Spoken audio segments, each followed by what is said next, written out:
Welcome back to Bible study. I hope we're doing a little better job throughout the course of this week over our grumbling and complaining. I know it's one of those challenges, but hey, we all grow through Bible study. So let's jump right into this week. We're going to be doing verses 17 through 30. Right off the bat, we see Paul willing to be poured out as a sacrifice, and still he's full of joy. And there's just so much joy in sacrifice. Joy is one of the things we've talked about, especially in chapter 1, how there's just this constant feeling of joy through service, through whatever come what may. He's always rejoicing. So where does Paul find his strength to rejoice, even in sacrifice? That's the first question. Now, along the lines of this, we've been looking at Paul a lot and how he's full of joy, and we think about Jesus willing to lay out his life. Okay, I'm not Paul, I'm not Jesus. You might be thinking that. We're not one of these big time saints of the history. We're not the Savior.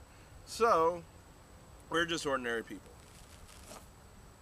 So, what are ordinary people called to do? Well, guess what? We don't have to be Paul. Starting with the next section, so the rest of the chapter deals with a couple of what we might want to say are ordinary saints. We got Timothy and Epaphroditus. They are called saints,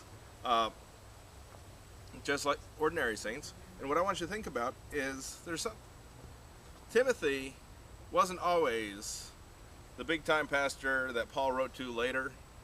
At the time, he was just sort of growing up in church. Epaphroditus, we're going to talk about him. He was a messenger, he was a bringer. But this is just something to think about. At this point in time, when they're mentioned in the Bible, they're just a couple of ordinary church-going folks. Now I want you to think about this. Even though they're mentioned in the Bible, but they would go on to do some really significant things. So I want you to think about what makes them ordinary and saint-like, and also think about some other people in your life or in the Bible who are, as we might say, ordinary saints. What makes them ordinary and what makes them saint-like? Now let's take a look at Timothy here real fast. Timothy at this point in time he had been a regular churchgoer and was just beginning to learn from Paul and was learning under Paul. Growing up, Timothy went to church in both Derbe and Lystra, and at that point in time he began to develop character.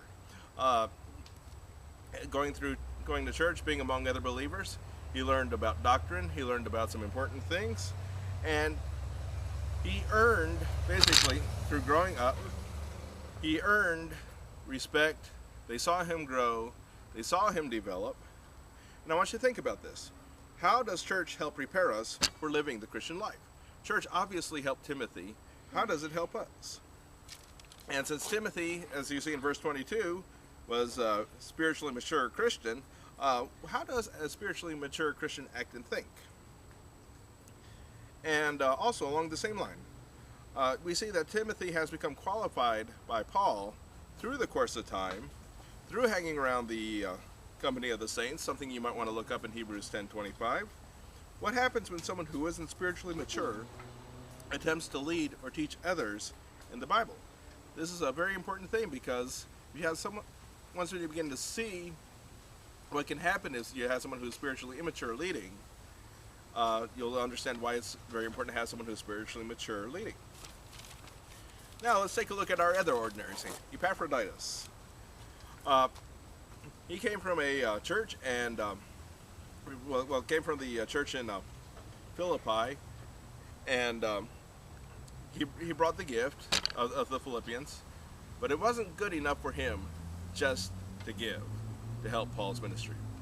He actually made the trip to bring the gift. He was the messenger. He's the one who brought the gift. And on top of that, he's helping to bring Paul's message back. He not only gave, but he gave himself. He went, and he was willing to be a part of what God was doing. And there's a lot of room for this. Quite often you see missionaries out there, they get lots of support financially, but what they need is they need help in the field. And there's other areas where we as Christians need to work. And here's how I want you to think of it. What do you see as the greatest areas of need of improvement when it comes to Christian service. These are the things I want you to think about. These are the things we'll be talking about on Saturday night. See you there.